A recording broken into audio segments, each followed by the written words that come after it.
Elle est revenue sur cette expérience unique de sa rencontre avec le guide libyen. La Camerounaise Calixte Beyala a vécu une expérience particulière et unique avec l'ancien président et guide libyen Mouammar Kadhafi. Elle s'est confiée dans les colonnes de nos confrères de Jeune Afrique.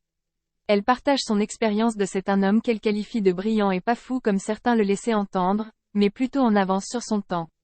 Dangereux mégalomane pour les uns, visionnaire pour les autres, le défunt guide libyen rêvait de construire les États-Unis d'Afrique. La romancière franco-camerounaise se souvient de leur première entrevue. Chaque seconde de cette journée est inscrite dans ma mémoire. C'était une belle journée de juillet 1996.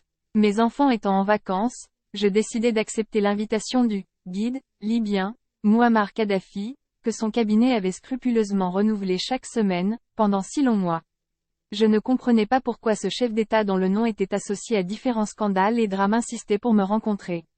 La curiosité finit par avoir raison de mes réticences, et je débarquai de nuit à Tripoli, dans un pays dont j'ignorais presque tout, se souvient-elle. Dès le lendemain, un groupe d'hommes et de femmes se présenta pour m'escorter jusqu'à la présidence. Le bâtiment n'avait pas le clinquant habituel des palais africains. Après un dédale de petites portes et de cours, je parvins dans l'enceinte du palais. Et ce fut le choc. Sur un terrain étonnamment vert, des chameaux patientaient près d'une immense tente. Des sièges en plastique blanc étaient disposés çà et là. Mouammar Kadhafi se tenait debout au milieu de la cour, majestueux dans une belle gandoura de couleur marron, confectionnée, me confiera-t-il plus tard, par une styliste sénégalaise. Je le complimentais sur sa tenue, me disant jalouse de le voir mieux habillé que moi, ce qui le fit rire aux éclats. Je n'étais pas impressionné, raconte Beyala. À dire vrai, il avait eu d'emblée à mon égard une attitude bienveillante de grand frère.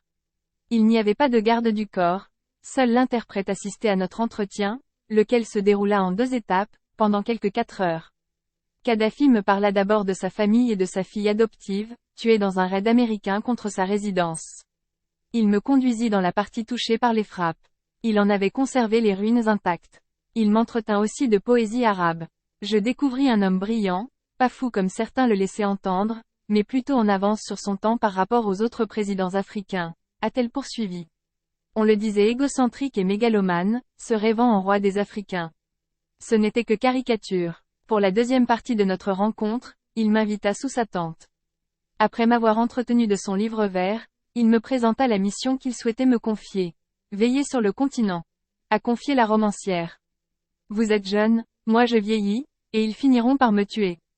Parlez, alertez. Vous en avez l'énergie. Visionnaire, Mouammar Kadhafi prédisait, carte à l'appui. L'Occident perdra ses guerres dans les pays arabes. Il s'attaquera ensuite aux pays du golfe de Guinée. J'écoutais sans vraiment comprendre, peu consciente de la fragilité du continent, le maillon faible. Nous avons eu bien d'autres rencontres par la suite. Nous avons travaillé sur différents projets autour d'un continent uni. La monnaie unique, le socle commun de pensée africaine indispensable à la construction du panafricanisme, les États-Unis d'Afrique. J'étais chargé de bâtir ce socle. Je n'ai pas failli à ma mission. Grâce à certaines de mes actions, il y a une prise de conscience panafricaniste sur l'ensemble du continent, qu'il va maintenant falloir structurer. Notre panafricanisme a nous été un appel à tous les afrodescendants du monde et à tous ceux qui se reconnaissent un tropisme africain, d'où qu'ils viennent. Rien à voir avec le panafricanisme un brin raciste ou pleurnichard qui implore la Russie de venir nous sauver, a conclu Calixte. Si ce sujet vous intéresse, n'oubliez pas de laisser votre avis en commentaire. Abonnez-vous et activez la cloche de notification pour être toujours informé lors de la publication de nos prochaines vidéos.